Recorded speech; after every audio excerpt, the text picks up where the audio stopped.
Hello, welcome everyone to our latest episode of the Agile Fireside Chat. I'm Arif Bobak, co-founder of Humble Associates, and with me I'm joined by my fellow co-founder TK, and we've got our guest today, Richard Newsome, who we're really excited about, and thank you for joining us, Richard. Welcome everyone. So, Welcome. Lovely to see you. thank you, TK. Thank you, Richard, for being here. We're really excited about our conversation today. I think to get us started, it's only right we ask Richard to perhaps give us our viewers a bit of an introduction. So, would you mind telling us a bit about yourself and your background, maybe, Richard, and then we'll take it from there. Thank you. Yeah, good. Thanks, Arif. Thanks, TK. Good afternoon, good evening, everyone. So my name's Richard Newsome. Just a professional thumbnail sketch would be sort of 40 years in tech, sort of most recently in CIO and CTO roles in a number of sort of fairly large organisations over the years, but most recently at Sainsbury's and Cancer Research UK, which are probably the two that I'm going to speak about most this evening. Recently retired, so I retired at the end of April. So I've had a wonderful 4 months of just sort of chilling. I sit on the board of an engineering consulting organisation called Demon, who some of you may have heard of, and have a couple of other advisory roles. But largely my last 3 or 4 months have been chats like this, lots of walking, lots of festivals, and lots of fresh air, which has been great. Amazing. It's brilliant. And it's a privilege, I suppose, isn't it, being able to do all of those things and have that time to yourself. So it is. Yeah.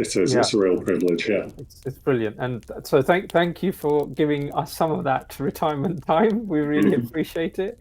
I'm sure there are other things that you want to do with it as well. So it's great to have you with us. So I think getting us started and tonight, and we've been talking a lot about a few different things that we'd like to explore in our conversation. But I think to just get us stuck in, with all that experience that you've got, I think it'd be lovely to hear, and probably for our viewers as well, to tell us more about what you think an agile environment looks like to you, and what does that look like? What are your thoughts there? Yeah, that's a big question, isn't it? And it probably means something subtly different to every organisation that's represented on this call. Yeah. And I think that's right. Actually, I don't think there is a one size fits all. I mean, my direct experience of working in much more agile, iterative, product centric ways, as I said in the intros, really through my time as CTO at Sainsbury's, the supermarket and general merchandise business. And then for the last couple of years at Cancer Research UK, which is very different sort of sector, and very different portfolio change and things that the organisation wanted to do.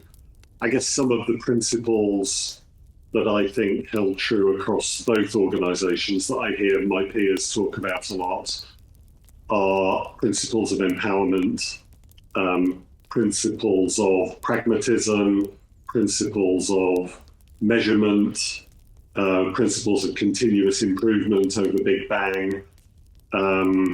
Lots of, I guess, war wounds along the way. So lots of learning and applying learning and taking learning rather than being daunted by what on the face of it might seem to be failure. So I think a lot of those principles sort of held true across both organisations in my experience. And again, I think I hear a lot of peers who've been through similar journeys sort of saying broadly the same thing. Yeah, it's interesting where you focused that. Listening to that, where you focused a lot on principles. It's a really interesting approach there, because quite often in our industry or in our field of work, we try to talk a lot about principles, values, and we try to advocate that agility is all about that and not so much about process and method. So I'm curious, what makes you also think along those lines, perhaps? Why is principles more important than perhaps process, methods, and or anything else for that matter? I'm just curious about the choice of words there. It's quite, and certainly after a couple of false starts at Sainsbury's, Right. we very much went down the route of starting with a set of principles. Yeah. Yeah. I think in part for slightly, if I say negative reasons, that's the wrong way of describing it. In part to try to stop us going down lots of blind alleys and lots of discussions about whether methodology A is better than methodology B. Yeah. You find a lot of people, which is great, having very, very strong opinions about methodology. And those strong opinions can sometimes feel like pretty severe disagreement. Whereas actually, at the level of principles, most of the approaches are based on a similar set of principles. Yeah. So in part, it was to make sure that we didn't end up in, what I used to get told off for calling this, so apologies, but used to call methodology wars. Let's not go into armed combat over whether methodology A is better than B and so on. Of course. So in part, it was for that reason. I think in part it was to reinforce the sense of empowerment. Yeah. So it's very difficult to tell people that you're empowering them completely. Yes. And then on the other hand, to mandate a very detailed, process-centric methodology. Yes. Yeah. And then in part, I think it was, on the back of that empowerment, it was recognizing that, not all products are the same. Not all relationships between the tech team and business teams are the same. Right. And really to give a bit of space for people to explore different ways of working, but with a grounding and a basis of principle that you could keep going back to and actually did give you a measure of consistency and continuity.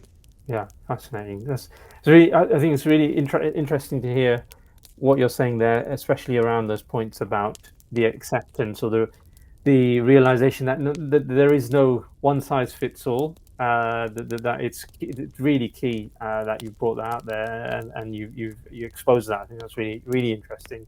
Thank you for sharing that. I think what I'm curious about, I suppose, with your background and your experience, especially from a tech perspective, how getting those messages, or not, I wouldn't say messages, I think we'll rephrase that.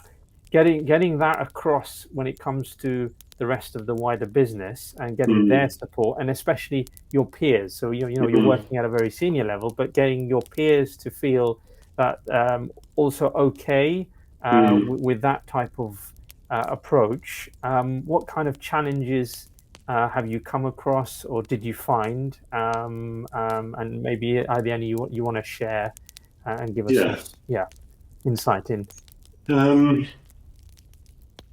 So in some instances, getting that level of alignment was sort of deceptively straightforward, actually. Oh, wow. Okay.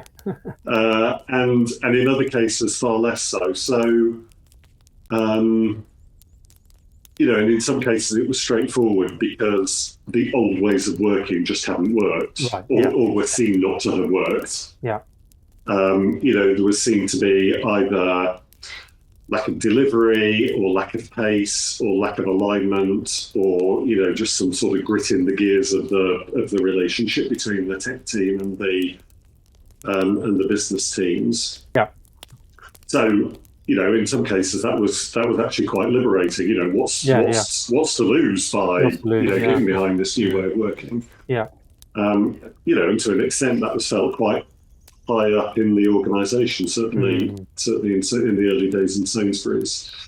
I think one of the statements that I made quite early on to my peers was that I wanted them to think of their tech team as being as much part of their own team as they were part of my team. Right. We created the tech teams in a way that was, really quite high levels of autonomy. So the person at the top of those teams had budget, had people, owned the business relationship. We tried to, one of our principles was sort of low governance. So we tried to keep governance very much to a minimum outside, the product and portfolio teams. And where it worked best, it really was the case of those business leaders absolutely living up to that and, really taking that opportunity. And, the best teams, when people used to get together physically, you'd look at a team and really not be able to tell who were the techs, who were the operators, business operations teams, within the tech team. So who's the engineering lead, who's the architect, who's the coach, who's the product person. Yeah. In those sorts of scenarios, I used to say, someone somewhere sprinkled a bit of magic dust, and the teams got up and running really quite quickly. Actually, yeah. I think where it worked less well, sort of back to one of my previous points, was where the business teams, as well as the tech teams, expected like some fairly deep methodology and process. Right. Yeah. And, we can't do this because you haven't trained us up in SAFe or, whatever it be. Whereas actually my experience, and I guess my inclination, is to start and see where it takes us. Yeah. Again, based on a common set of principles. Yeah. No, exactly. And in terms of that starting process, it's interesting where you've described the idea. Well, you're describing that your starting point or your experiences of a starting point being pain being the reason for change. That's quite profound. I like that. That's just quite interesting. It's probably quite more common than you realize or we realize. But I think beyond that, I suppose what was it? I suppose what other challenges I think did you find with starting? So were there challenges when it comes to, okay, well, do we need to train everyone up first before we start something, or do we just start something and see where we go, or do we need to have all the structure in place before we start something?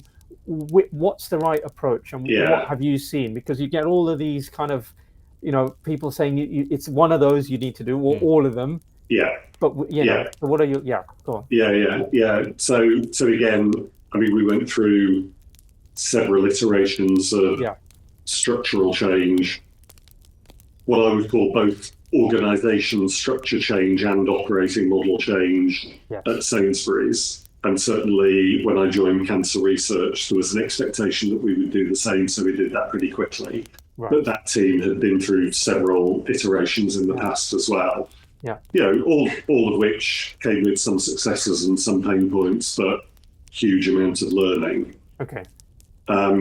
So in both of the cases that come most readily to my mind, we organised, as in organisation structure and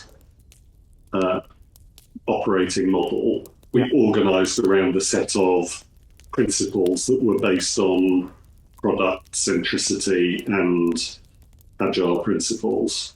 Got it. Yeah.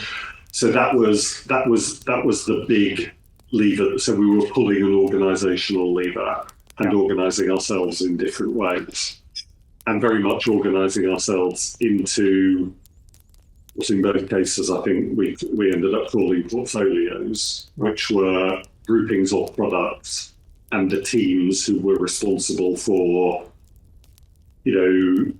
developing those products, continuously improving those products, feeding and watering those products. And so we organised around portfolios in the main, a few other teams, but in the main. And we then created budgets around those portfolios. Right. And again, one of the things that probably, in retrospect, with a huge amount of hard work, by the way, so I'm not saying this landed in our lap. Yeah. But actually happened remarkably quickly, was changing the approach to financial governance within the org, which had previously been a governance model based around capital programs. Yeah. You know, and in some ways was sort of based around physical capital programs, like, you know, the approval process was originally the approval process for building new shops, for example. Yeah. So, but we moved very, very quickly from a financial governance process that was based around allocation of capital and treating every investment as a capital program or project to one that was much more based around a quarterly and then sort of monthly drumbeat of funding resources to deliver certain outcomes. Okay. And then checking in on that, as I say, on a, you know, within portfolios on a monthly basis and then across portfolios on a quarterly basis. Yeah. That was really, really powerful. That was a huge unlocker in both organisations. And again, when I talk to peers, and certainly when I've spoken to peers over the years, you know, they've in some organisations they've really struggled with engaging, you know, not just the finance community, but also the most senior decision makers in the organisation to make decisions in different ways. Yeah. That's really fascinating, talking about that financial process. I mean, especially from my experience here in the UK with bigger businesses, big organisations. We've talked about Sainsbury's, for instance. The financial planning is very much long term, isn't it? You're talking 12 months over a whole year, where everything needs to be kind of budgeted for that 12-month period, and then that's it. Change isn't really accepted if things deviate along the path. So really interesting to hear some of your thoughts there. Do you think, just on that, do you think there's been much change in how finance functions deal with product centricity, agile ways of working, etc.? Is there room to improve that, or what are your thoughts, if any, on that kind of sector and how it interacts with this type of work? Yeah. I think, I mean, again, I can only really talk sort of directly to my experience. Yeah. And in both of those cases, actually, the finance team were incredibly supportive. Okay. Good. I think there were some members of those teams who were used to operating in a very different way. Yeah. You know, and again, one that was very much based around, you know, you justify an investment based on the NPV. Right. You disappear for a period of time. Being slightly flippant there. But occasionally you do just disappear for a period of time. And then you come back and declare victory, and you know, in 6 months later someone comes and does an audit and so on and so on. And says you've either achieved your original financial objectives or not. So there are some, you know, had some colleagues who were very skilled in working in that way. Nice. You know, we're a little bit, you know, we're challenging about sort of operating in different ways. Yeah. There's also, you know, again, in my experience, the age-old debate around whether to capitalise, you know, whether you take investment in technology as a capital charge to the business, or whether it's funded out of OPEX, you know, because it is just a sort of cost of doing business. So that continues to go around. I'm not sure the finance community, I may be wrong here, but I'm not sure the finance community, the accounting profession, has yet sort of formed a particular view on that. Yeah, that's an interesting one. Because I think, again, on that one, just very briefly, sorry to cut, that probably also depends on the type of business you're running, isn't it? I suppose if you look at a very much digital first business where their whole product is something technology related, I'm sure they do see it as this is cost and we need to fund it accordingly. Where digital has maybe come a bit later on as a new way of doing the business, maybe that it's viewed differently. Is that something you'd agree, or different view on that? I think it is determined by the nature of the business. Yeah. And and yeah, I think you're right. The historic approach to funding and decision making around funding. Yeah. I think for a lot of I think one of the big obstacles, we're going down a finance Yes, I know. Sorry, rabbit hole here, which no, we'll come back out of it. Yeah, thank you. But just to make the point, I think one of the obstacles for a lot of organisations is, if historically you are used to capitalising very large amounts of your investment in tech, flipping from that being capital intensive to OPEX intensive is really complex. It's complex, yeah, sure. And again, I'm not sure there's a particularly well trodden path there. Yeah.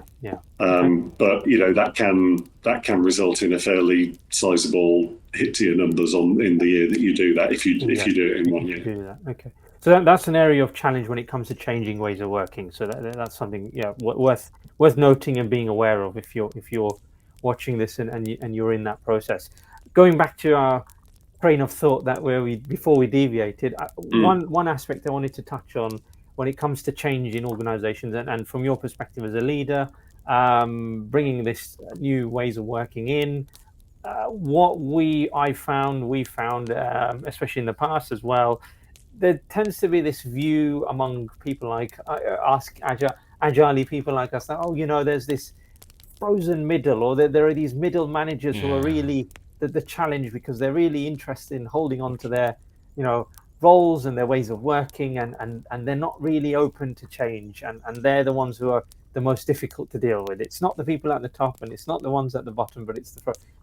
What are your kind of thoughts on that as a viewpoint? Is it something you agree with? Do you think that's wholly inaccurate? I'd love to hear your thoughts on that from as someone who's been in a leadership role. Yeah. So I would say be slightly careful about language. Yes. Okay. So in my experience and in my observation, middle management jobs, which is rather an old school expression in itself, are pretty well the hardest in any organisation.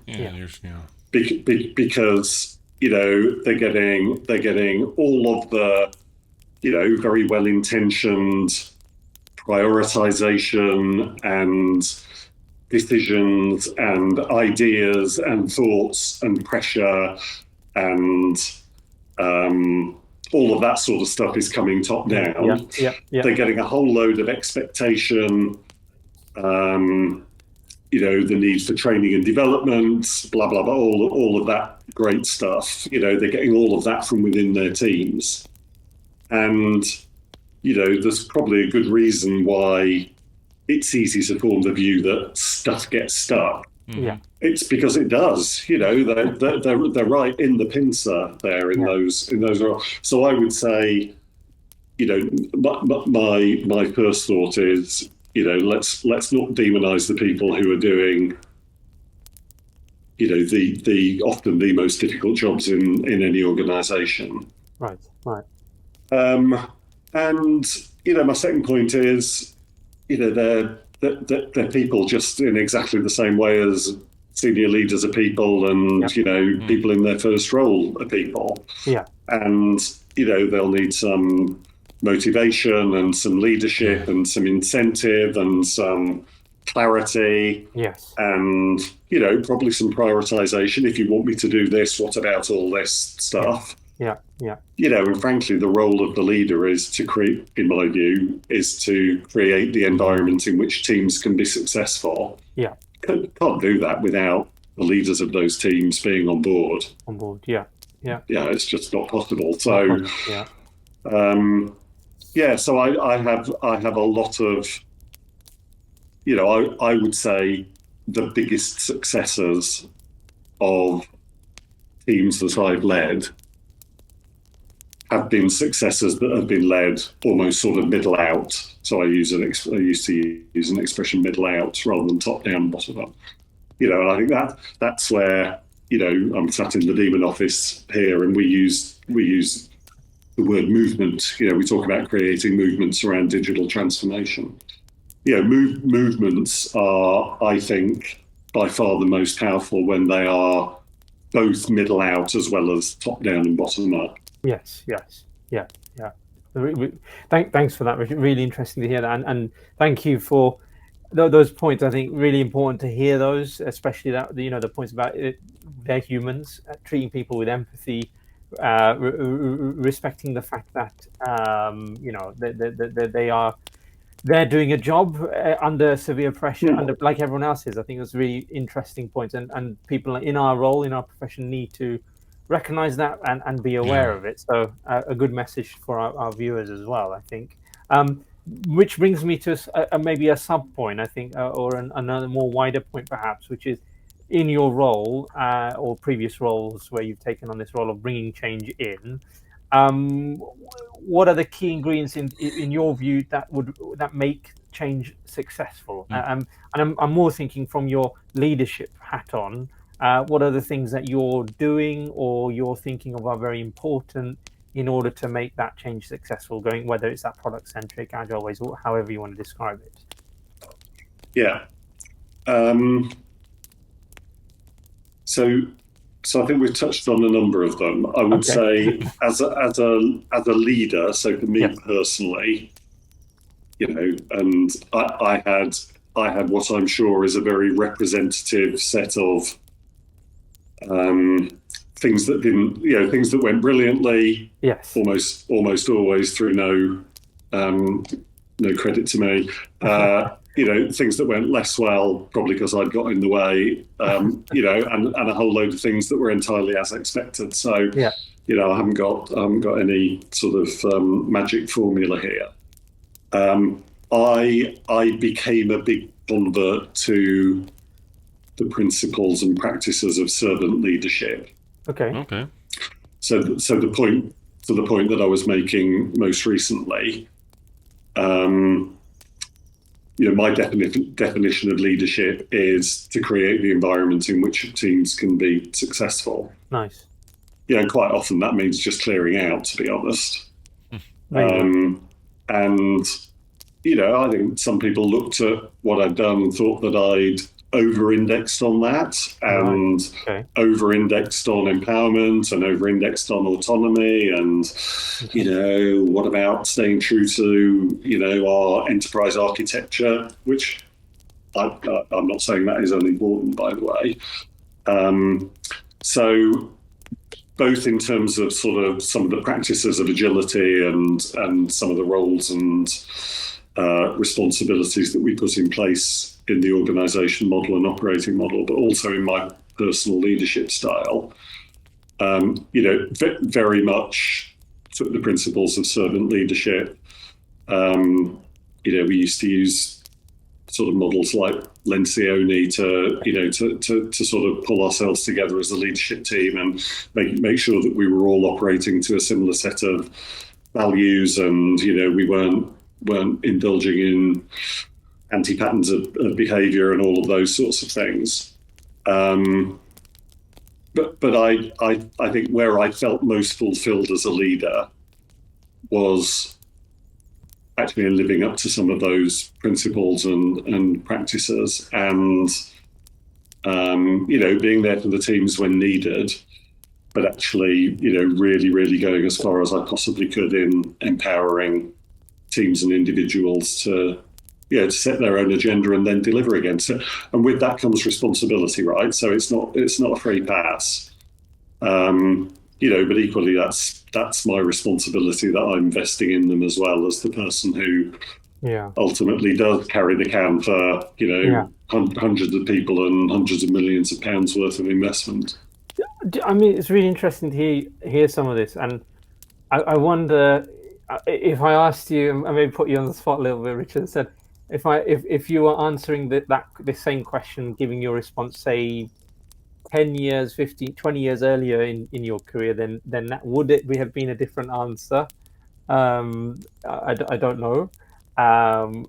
Partly why I'm saying that is how would you have dealt with, or how were you dealing with that pressure that you described? As a very senior role, big organization like you've mentioned, where people at that level, they want to see return on investment. They will be, the pressure is non-stop. How do you juggle that? I'm really interested in that. Yeah, it's really hard because because ultimately the buck does stop, and quite often it is the buck or the success or otherwise of particular pieces of work do ultimately stop with the person at the top of the organisation. Yeah. There's goodness that comes with that as well as pressure that comes with that. But if you're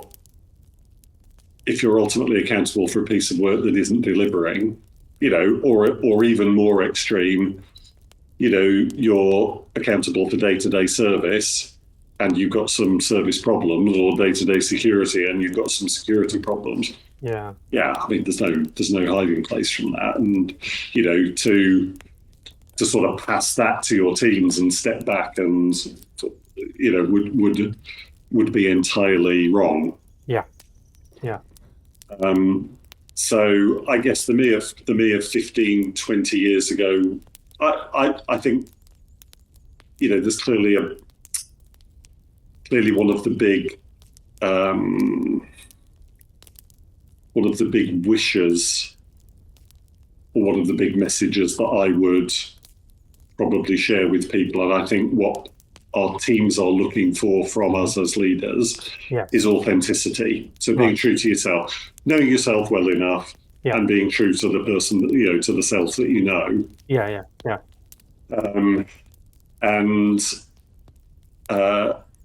So I think I've always done that, and I've probably not changed too much over the last 15 to 20 years as a person. Maybe in some parts, but not completely.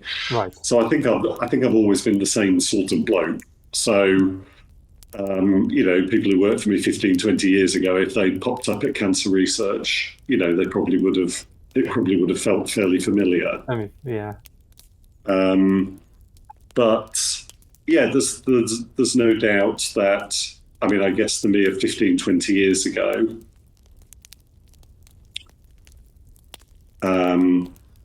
probably felt ultimately accountable.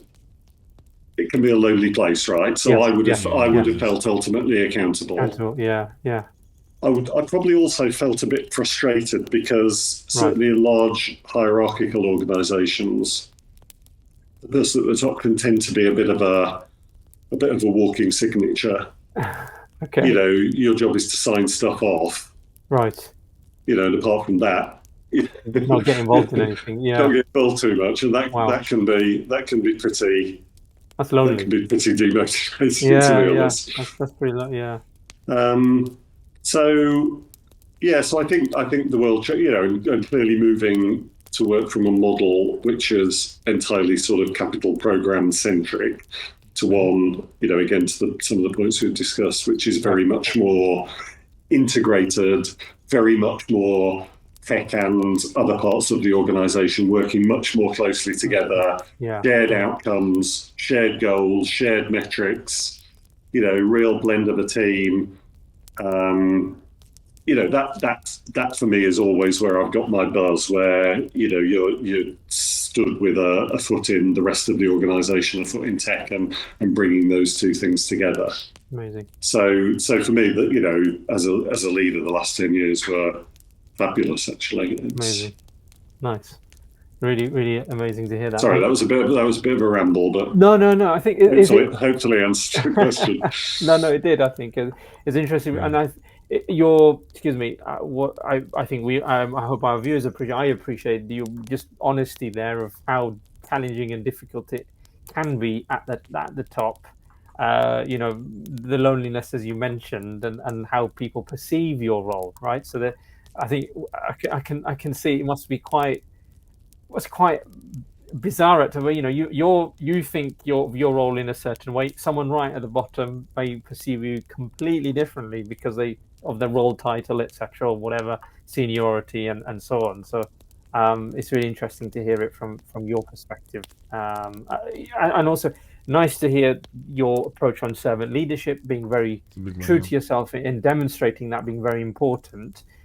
I was going to ask you some thoughts about what kind of approaches or practices have you found effective in building high performing teams. I think maybe you've touched on it a little bit already there with talking about servant leadership, but I'll ask you anyway. I mean, is there anything else you want to add to that? I mean, the reason being, in an agile environment, we talk a lot about the idea of self-organized teams, teams that are highly motivated around a goal or a mission, however you want to describe it. So the idea of a team being able to do that, needing to be high performing, is becoming quite popular. So Yeah. any thoughts you want to add to that, or throw into the mix on that one? No, I don't. I don't think so. I think there is a little bit of, you just have to sort of trust the principles and trust the process sometimes. Yeah. And sometimes, and I've probably had this early in my career as well, some of the most unexpected success can come from really unexpected places. Right. Okay. I occasionally look back at, teams I was part of, teams I led, and you think, wow, you look at the people that you were in that team. Okay. You look at the raw material. Yeah. Always fabulous people, but wow, no one would ever have expected that team to achieve that thing. Wow. Okay. And those are when I think of I guess my idea of leadership, or people that I've admired as leaders. Yeah. They're nearly always people who you could say that same thing of. It's sort of, wow, they took that team and achieved that thing. How did they do that with those people? Yeah. So I think there is a little bit of trusting the process. I think there's also then a bit of being available, without it being overbearing, sort of fairly constant check-in. So I like the idea of using sprint plans, sprint reviews, retros, and so on as a way to sort of check in on not just what's going on, but how the team is feeling as well. From a leadership perspective, I suppose, certainly in the last 5 or 6 years, when, you've got fairly high levels of attrition sometimes, people working remotely, so people working in very dislocated ways, trying to be available, either through structured huddles or newsletters or in unstructured ways through sort of informal chats and those sorts of things, just sort of checking in on people. I think all of those, stood me in pretty good stead, and not many people told me to go away. So I think people might have got a bit of value from those as well. Good. Excellent.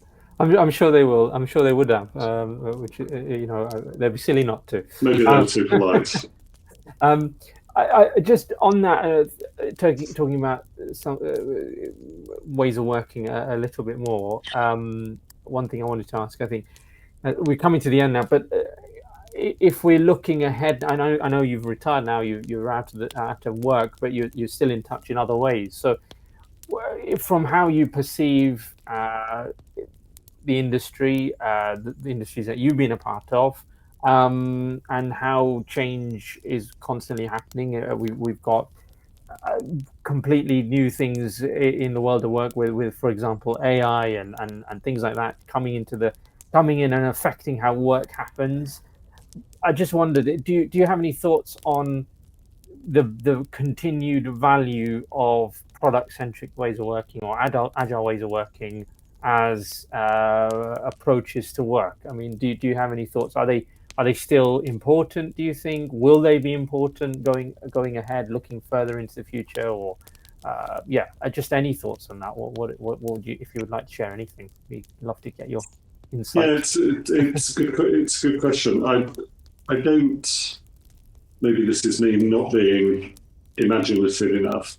I don't see anything completely removing or undermining the principles of product centricity and working in agile ways, or working to a set of agile principles. Right. If anything, I actually would see the increased pace of change and the potential of AI and et cetera, to increase paces of change exponentially, as being even more reason to adopt and throw your weight behind those principles and ways of working. Okay. Because cycle times aren't going to get longer. Yes. Yeah. The need to understand and develop the technology and the data and the information and insight on which an organisation runs, whether it's a supermarket or whether it's a charity. Yeah. That isn't going to go away. Yeah. No. The need for organisations to really support their technology teams as levers for increasing pace and increasing customer intimacy and increasing and improving ways of working and the operating model of the organisations. None of those are going to go away. Yeah. And all of those for me would be fabulous reasons for continuing your investment in agile ways of working. Amazing. Okay. So those would be my thoughts. Oh, yeah. And there's a real onus on, it's not just the tech team, but other teams around an organisation, to keep iterating. I think the moment you think, oh, we've got this thing nailed, standing still is going backwards, right? So, whether that's adopting new tools, whether it's adopting new techniques, whether it's making sure that the data that you're using to set direction and calibrate whether you're tracking on course, just make that data even more real time and so on. So there's always investment to be made, but I don't see anything that would undermine my faith in that as a way of working. Okay, amazing. Okay. Nice to hear that. Thank you. Just final thoughts before we close. Is for our viewers, 3 things that you think they should take away from our conversation today. Would you like to just highlight 3 words, even key things? What would they be?